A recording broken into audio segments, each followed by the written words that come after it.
I am speaking with Becky Newman today from the Lloydminster Animal Hospital. Thanks for joining me, Becky. You bet. Now, I think you have a picture of exactly the topic we're going to speak about right behind you, the I ticks. do. Yeah. So it is I didn't even do that on purpose.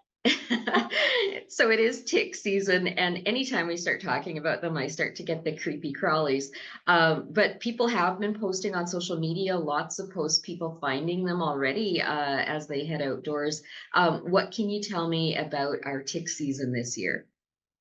Well, you're not the only one who gets the creepy crawlies from them. And I guess just the thing to know is that they're here to stay. And, I grew up in this area myself, never saw a tick at all when I was growing up until, they started showing up, gosh, probably 5 or 6 years ago, we started seeing them.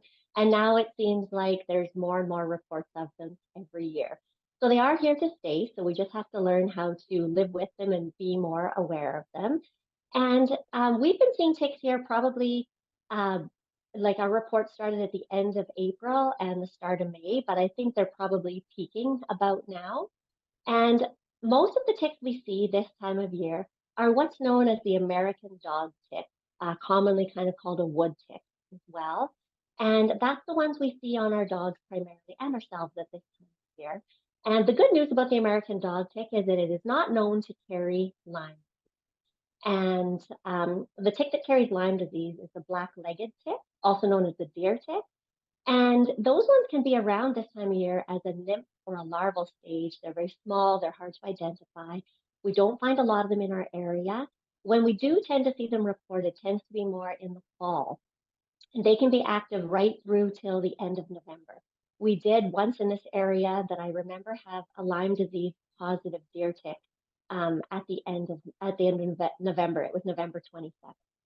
So, with small animals, your dogs that you take for walks, and if you let your cat out or something, what kind of illness can they get aside from Lyme disease from ticks? So there are lots of diseases that are carried by ticks worldwide. We tend to not see a lot of them here.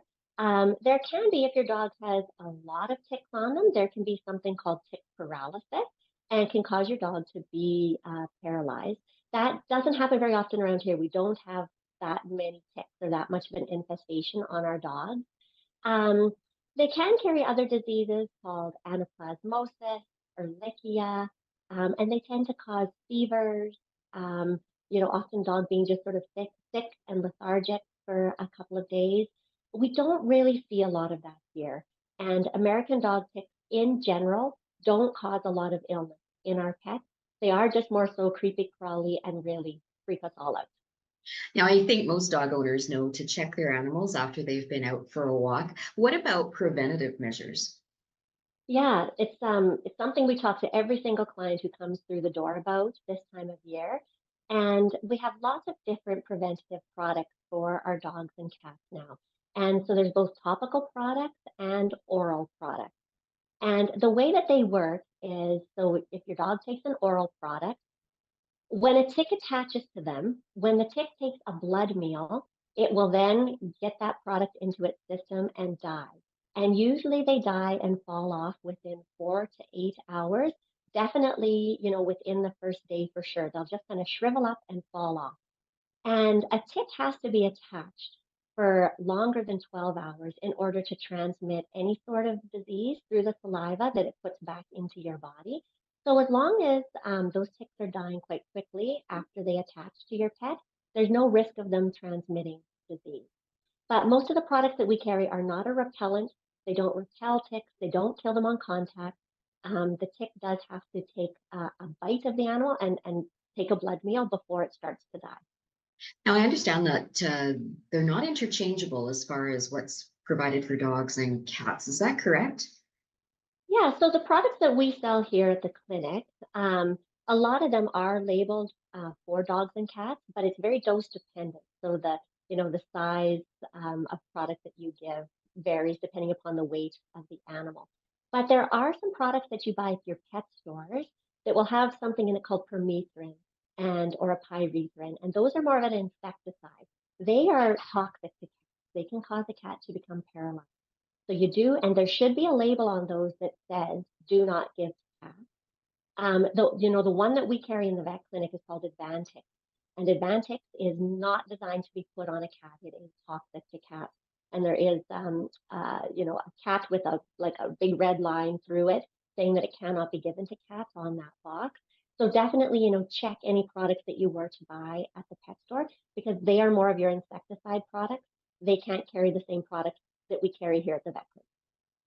All right, Becky, on that note, I guess what other things can you do to safeguard your cat? Yeah, I mean, I think it's just a lot about checking your dog over when you come back in. We often find ticks around the ears, on the inside flap of the ear, in the armpit, up in the groin. They kind of like warm, dark areas. I guess also we often see them around a dog's eyebrow sort of area as another spot they often attach. The tough thing is that so many of our dogs have so much hair, it can be hard to identify those ticks until they're big and engorged. So that's where a tick prevention product is really helpful. But yeah, they like to live more in your taller grasses and your shrubs. So if you're taking your dog for a walk, if you can, you know, stay away from those types of areas. If you're walking a bud miller, maybe aim to stay on the paths and not in the grass and the shrubs. Um, so those would be some simple precautions you could take. All right. Well, Becky, thank you so much for shedding some light on this tick issue. And of course, anytime we talk about this, I think I mentioned before, you get the creepy crawlies from them. Just start imagining that there's maybe something crawling on your ankle or something, but it's always good to discuss and find out more. So I appreciate your time So today. you bet. One last thing, if I could bring up, is the app that we recommend. It's Oh, recommended by both the Alberta and Saskatchewan provincial government.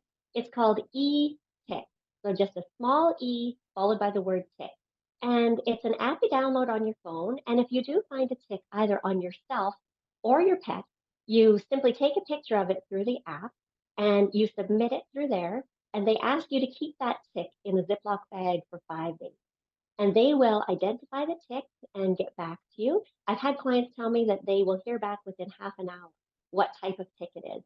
And if it is the American dog tick, dermacenter, then you dispose of your tick. If it does happen to be a black-legged tick, they would then ask you to send it in and they would test it to see if it is carrying Lyme disease. It's a really easy app to use. It doesn't cost you anything. It's just doing tick monitoring and trying to figure out what ticks live where and what prevalence of Lyme disease we may have. So I would really encourage everyone to use that if you're worried about any ticks. excellent information, Becky. Thank you again so much. Have a great day. Yeah, you too. Thank you.